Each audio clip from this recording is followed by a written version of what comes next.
Bienvenue dans les récits extraordinaires de Pierre Bellemare. Un podcast issu des archives d'Europe 1. Lorsque l'on demandait à Allen Dulles, l'ancien chef de la CIA, quel était à son avis le meilleur espion qu'il ait jamais connu, il répondait invariablement, et avec une parfaite logique, celui que je ne connais pas. Il ne niait pas la valeur des Richard Sorge, Klaus Fuchs, Rudolf Abel ou autres Cicéron, mais quel qu'ait été leur courage, leur astuce, leur perspicacité, un jour, ils s'étaient fait prendre, à cause d'un détail infime, d'une particularité insolite, d'un geste, d'un mot. L'espion professionnel, malgré l'entraînement intensif qu'il subit, est assez vite repéré dès l'instant qu'il entame la phase opérationnelle de son travail. Ce que redoutait Allen Dulles, ce que redoutent d'ailleurs tous les responsables des services de sécurité de tous les pays du monde, c'est l'espion qui n'en est pas un. Ou plus exactement, qu'il est à son insu. L'ancien chef de la CIA s'est expliqué à ce sujet. À notre époque, disait-il, la Terre entière est peuplée de dizaines de milliers d'agents. Et bien que le FBI ait dans ses archives plus de 135 millions d'empreintes digitales, nous ne sommes pas en mesure de parer à tous les coups lancés par l'ennemi. Le plus difficile pour nous est de déterminer dans quelle mesure ce petit homme banal, insipide, que nous croisons dans la rue à longueur de journée est ou n'est pas l'artisan ou le véhicule d'information concernant la défense nationale. Le plus difficile pour nous est finalement d'admettre l'impossible, de ne pas céder à la tentation de dire « Oh, ce retraité, cet employé de banque, lui espion, allons donc !» Car n'importe qui peut devenir espion, même sans le savoir. Oh, espion sans le savoir. Eh oui, chers amis, ne souriez pas. Je me propose de vous le prouver.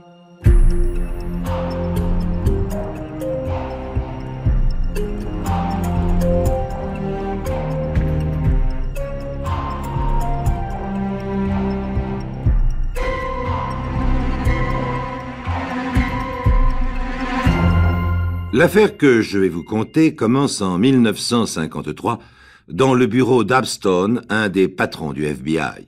Selon son habitude, Abstone est d'une humeur de chien, mais ce jour-là, en plus, il est blanc de rage. En martelant son bureau du poing, il demande à Frank Moik, l'agent qui l'a convoqué, « Mais qu'est-ce que vous faites quand vous crevez un pneu, Frank, hein, quand le clou qui a perforé votre chambre à air est si petit que vous n'arrivez pas à trouver le trou? Eh bien, vous donnez un coup de gonfleur. Vous plongez la chambre à air dans l'eau pour voir où les bulles s'échappent. Eh bien, mon vieux, voilà votre boulot. Fureter au Pentagone même pour repérer d'où sortent les bulles. » Frank Moik s'étonne. Au Pentagone, exactement. Depuis quelque temps, les Russes sont renseignés sur nos envois de canons atomiques en Allemagne avant même nos organismes européens. La fuite provient donc du Pentagone. Alors une seule solution. Vous allez passer au crible et d'urgence les 150 fonctionnaires de la boîte. Je vous signale que depuis hier, les services de l'intelligence army marchent à blanc. Apparemment, rien n'est changé, mais tous les documents que nous laissons circuler dans les bureaux sont truqués. Le premier soin de Frank Moik est de se mettre en rapport avec le groupe de psychotechniciens du contre-espionnage. À l'aide de trieuses mécanographiques, il leur faut 9 minutes pour feuilleter les dossiers des employés du G2, l'équivalent américain du deuxième bureau français, intégralement reproduits sur carte perforée.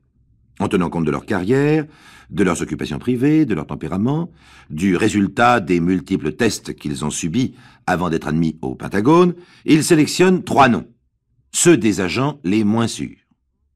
Dès le lendemain matin, Frank, aidé par 2 de ses collègues du FBI, se lance sur la trace des suspects présumés.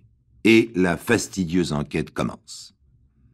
Un fonctionnaire du Pentagone ne doit avoir aucune liaison amoureuse, ni le goût de la boisson, ni aucun vice dispendieux. Frank est rapidement débordé par une avalanche de renseignements complémentaires, parfois incohérents, souvent fantaisistes. Il apprend ainsi les différentes marques de dentifrice des hommes qu'il est chargé de surveiller, l'heure de leur coucher, de leur réveil, la quantité de flocons d'avoine qu'ils consomment, le nombre de cigarettes qu'ils fument, leur goût en matière de spectacle ou de sport, la qualité de leur rapport avec leurs voisins. L'un d'eux, par exemple, est détesté, car il joue régulièrement de la trompette à 11 heures du soir. L'autre, parce qu'il est propriétaire d'un chien qui aboie à longueur de journée. Frank Moik commence à désespérer. L'étude systématique des comptes en banque et des engagements dans des sociétés de crédit ne lui apporte aucun élément susceptible de soupçonner plutôt celui-là que celui-ci. Les 3 personnages qui lui ont été désignés sont en tout point irréprochables. Et l'agent du FBI se demande s'il sera capable de mettre un terme aux fuites qui proviennent du Pentagone. Un soir, en rentrant chez lui après une journée de filature aussi épuisante que vaine, il consulte à nouveau les dossiers des employés qui lui ont été confiés. Et, tout à coup, il est frappé par la personnalité curieuse d'un certain Norbert Stratton. Cet individu ressemble en effet davantage à un automate admirablement réglé qu'à un être humain. Sa vie, son emploi du temps, sont d'une minutie étonnante. Mercredi, Stratton sort du Pentagone à 17h05, il achète le New York Times au coin du 2e bloc, descend au 3e arrêt du métro devant Walnut Street, suit cette rue à pied jusqu'à Crescent Avenue où il habite, au rez-de-chaussée du numéro 353. Il entre chez lui, lit son journal, prépare son repas lui-même et dîne seul dans sa cuisine. À 20h15, il fait une promenade d'une demi-heure et réintègre son appartement, où là, il écoute la radio pendant 30 minutes, prend une douche, se couche, etc. Pendant 8 jours.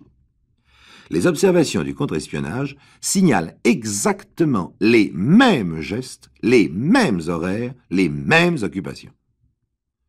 Est-ce par contraste avec le caractère de Frank Moik, plutôt désordonné?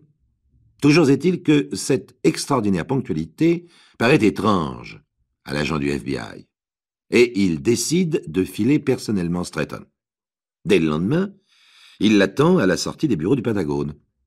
Pendant 48 heures, à 2 mètres de lui, noyé dans la foule des fonctionnaires, il ne le quitte pas d'une semelle. Frank est désarmé par ce robot ambulant qui marche à une allure toujours régulière, qui n'adresse la parole à personne et que personne n'aborde. Par acquis de conscience, il lui consacre une dernière soirée bien résolu à abandonner cette piste inhumaine. Norbert Stratton s'arrête devant le kiosque du 2e bloc. Il s'arrête là comme d'habitude pour acheter le New York Times.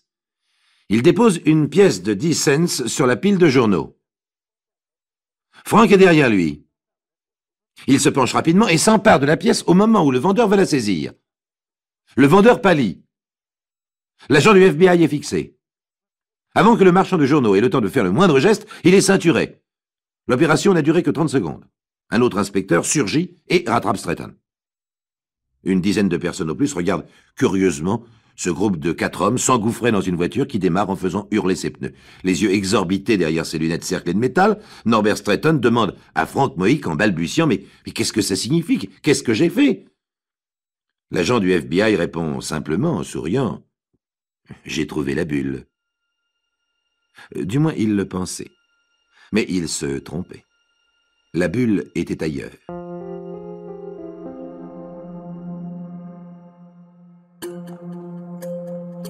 Les récits extraordinaires de Pierre Bellemare, un podcast Europe 1. Anéanti, stupéfait par l'extravagante aventure dont il est soudain le héros, Norbert Stratton est emmené dans le bureau d'Abstone. Là, Frank Moik, fier d'avoir mené à bien et si rapidement sa mission, lui montre la pièce de 10 cents. Cette pièce est bien celle que vous avez remise au marchand de journaux. Oui. Et chaque jour, vous procédez de la même façon. Oui, pour acheter le New York Times. Alors, pouvez-vous m'expliquer ceci? L'arête de la pièce est striée d'un seul trait circulaire sur toute sa tranche. Il faut à peine 5 secondes à Frank Moik pour déboîter les 2 faces et pour découvrir plaqués entre elles quelques millimètres de microfilm. L'agent du FBI présente à Stratton cette preuve irréfutable de sa culpabilité. Mais l'employé du Pentagone hoche la tête. Mais je ne comprends pas. Voyons, vous voulez nous faire croire que vous ne saviez pas ce que contenait cette pièce de 10 cents. Vous voulez nous faire croire que vous ignorez que sur ce microfilm sont photographiés des documents ultra secrets qui proviennent du Pentagone. Norbert Stratton sursaute. Des documents ultra secrets? Mais jamais! Jamais je n'ai sorti quoi que ce soit de mon bureau. Jamais! Enfin, si je comprends bien, vous m'accusez d'espionnage. Et ça, voyez-vous, je ne peux pas l'admettre. Je suis un Américain loyal, et je vous jure que je n'ai rien à me reprocher. Abstone, le patron, intervient. Il s'approche de Stratton et lui parle sans brutalité, comme un enfant pris en faute. Écoutez, nous avons toutes les raisons de penser que votre combine dure depuis des mois. et que chaque fois que vous déposez sur le comptoir de ce marchand de journaux une pièce de 10 cents, c'est un document confidentiel que vous transmettez en utilisant ce procédé. Vous feriez mieux d'avouer. Quand avez-vous été contacté pour faire ce travail? Mais je n'ai jamais été contacté. Quand et par qui? Mais par personne, ce n'est pas moi, je vous dis que ce n'est pas moi. Mais alors expliquez-nous comment cette pièce était en votre possession. Mais je ne sais pas. Franchement, je ne sais pas, monsieur. Après de longues heures d'interrogatoire ininterrompues, Stretton persiste à nier avec une naïveté frisant la conscience. Interrogé à son tour, le marchand de journaux, lui, ne peut nier les faits qui lui sont reprochés.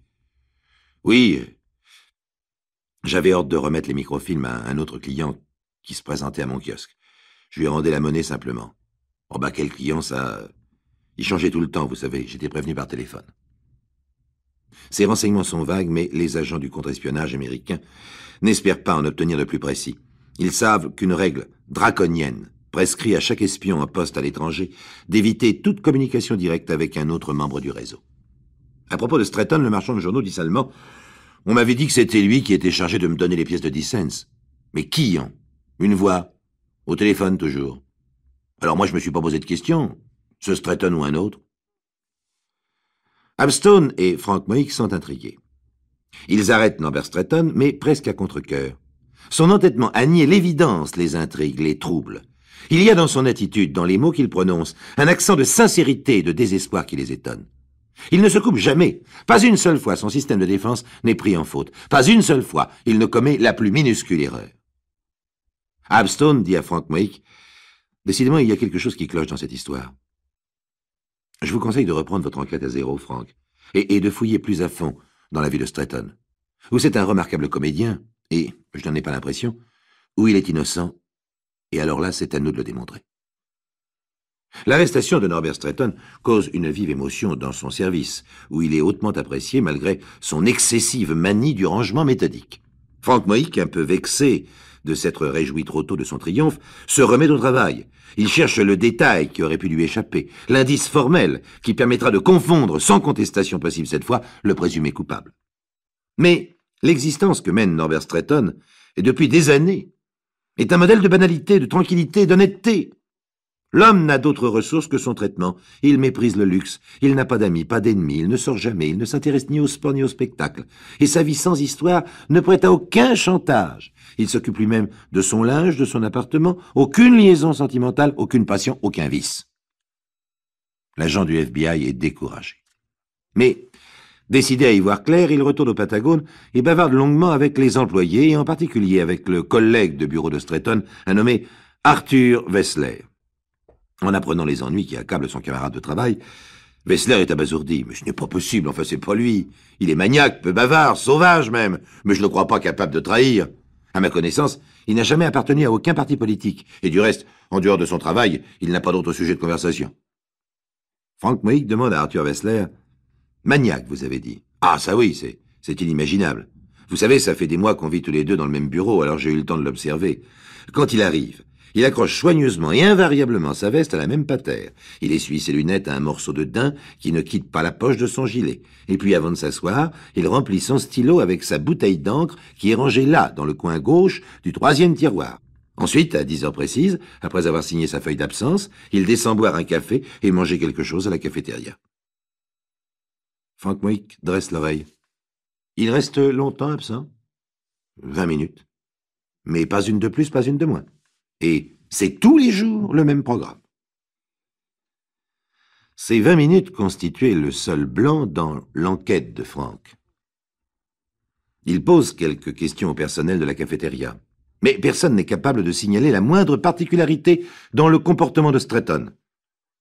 Il commande un sandwich pain-miel, il s'installe sur un tabouret, il mange en silence et il boit son café. Il ne va pas téléphoner. Non, jamais. Il rencontre quelqu'un d'autre, homme ou femme? Personne, il est toujours seul. Frank Moïk est de plus en plus perplexe et ses recherches tournent court. Norbert Stretton est apparemment blanc comme neige. Pourtant, elle existe bien, cette pièce de 10 cents truquée et qui renferme des microfilms. Alors d'où provient-elle? Et c'est tout de même Stretton qui l'a remise au marchand de journaux. Frank est dérouté. Il est prêt à s'avouer vaincu. Il passe des heures à errer dans les couloirs du Pentagone. Il passe des heures dans le bureau de Stratton. Il observe, il réfléchit. À ses côtés, Arthur Wessler, appliqué à son travail, supporte avec philosophie cette présence silencieuse. Brusquement, un matin, Frank lui demande « Savez-vous si Stratton était riche ? Avez-vous remarqué un détail, le plus mince soit-il, qui aurait pu laisser supposer qu'il avait des revenus, disons, secrets ?» Wessler répond en souriant « Non, non, vraiment. » En tout cas, ici, il n'avait jamais d'argent sur lui. Juste 2 pièces, toujours dans la poche droite de sa veste. 50 cents pour la cafétéria et, Frank achève doucement la phrase, et une pièce de 10 cents, n'est-ce pas, pour acheter son journal. Le regard d'Arthur Wessler réfléchit. Frank poursuit. Curieuse habitude, Wessler, que de fouiller dans les poches de votre collègue. Oh, il était le premier à en rire, vous savez, peut-être, mais en ce moment il ne rit pas. Frank Moik entreprend la fouille systématique du bureau, et il finit par découvrir un minuscule appareil photo et une petite lampe éclatron destinée aux forts éclairages. Arthur Wessler profitait des 20 minutes pendant lesquelles Stratton s'absentait pour se rendre à la cafétéria. Il adaptait son ampoule sur la lampe de travail de son collègue, photographiait les documents et plaçait le microfilm dans une pièce de 10 cents truquée qu'il substituait à celle de Stratton dans la poche droite de sa veste. Et sans se douter de rien, le malheureux et intègre employé du Pentagone se transformait en espion en achetant le New York Times au marchand de journaux du 2e bloc. En quittant les locaux du FBI, définitivement mis hors de cause, Norbert Stratton essuie ses lunettes avec son morceau de daim et dit à Frank Moik « C'est bien la première fois que j'ai à me plaindre de ma manie de l'ordre. Et je ne me serais jamais douté qu'on peut devenir un espion sans savoir qu'on en est un. »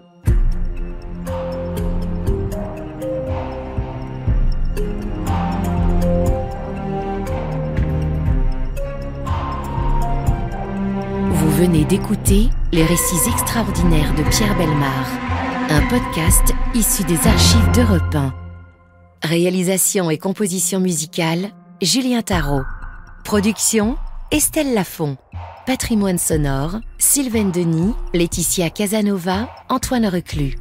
Remerciements à Roselyne Bellemare. Les récits extraordinaires sont disponibles sur le site et l'appli Europe 1. Écoutez aussi le prochain épisode en vous abonnant gratuitement sur votre plateforme d'écoute préférée.